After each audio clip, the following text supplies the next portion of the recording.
దీనికి special drive conduct చేస్తాం అధ్యక్ష. విల్ టేక్ ఇట్ ఫార్వర్డ్ అది. సో ముఖ్యంగా నిన్న గౌరవ సభ్యుల దృష్టికి తీసుకొస్తున్నాను అధ్యక్ష.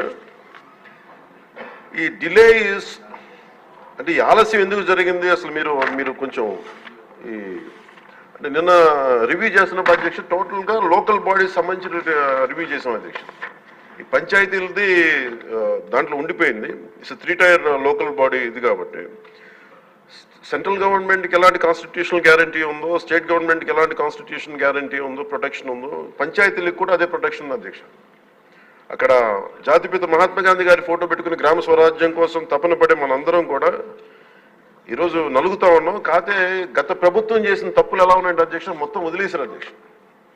గాంధీ గారి ఫోటో వరకు దాన్ని పెట్టారు కానీ అలంకారప్రాయంగా పెట్టారు కానీ నిజంగా ఆయన స్ఫూర్తిని గత ప్రభుత్వం తీసుకెళ్లేదు, ఈ ప్రభుత్వం తీసుకెళ్తాం అధ్యక్ష. అలాగే ముఖ్యంగా జస్ట్ మనం లేటర్ మనం లోతుగా అధ్యయనం చేయబోయే బదులు చాలా సింపుల్గా అధ్యక్ష మీకు గౌరవ సభ్యులందరికీ చేస్తా ఉన్నాను. నిన్న మా అధికారులతో కూడా మాట్లాడుతూ ఉంటే ఈ కేంద్రం ప్రతి పంచాయతీకి బ్యాంక్ అకౌంట్ ఓపెన్ చేయమని అధ్యక్ష. అది చేయటం అంటే కీలకమైన కారణాలు ఏంటి, delay is not releasing due to releasing of అంటే భారతదేశ ప్రభుత్వం డిలే చేయలేదు అధ్యక్ష, సకాలానికి పంపించేస్తూ ఉంది.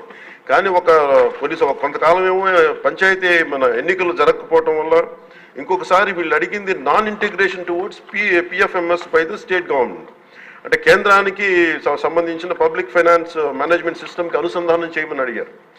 మొదటి 2 సంవత్సరాలు వీళ్ళు సరిగ్గా చేయకపోవటం వల్ల మేము మిమ్మల్ని డైరెక్ట్గా పంచాయతీ ఖాతాల్లోకి వెళ్ళాలి, అందుకని మీరు పిఎఫ్ఎంఎస్కి మీరు అనుసంధానం చేయండి. అది చేయకపోవటం వల్ల కూడా అదొక మేజర్ డిలేస్ అధ్యక్ష. అలాగే డ్యూ టు ఎలక్షన్స్ని నిర్వహించకపోవడం దానివల్ల కూడా ఆలస్యమైంది అధ్యక్ష. ఇవన్నీ చూస్తే నేను మీకు ప్రత్యేకించి సభకి నేను ఈ పంచాయతీరాజ్ శాఖ బాధ్యత తీసుకుని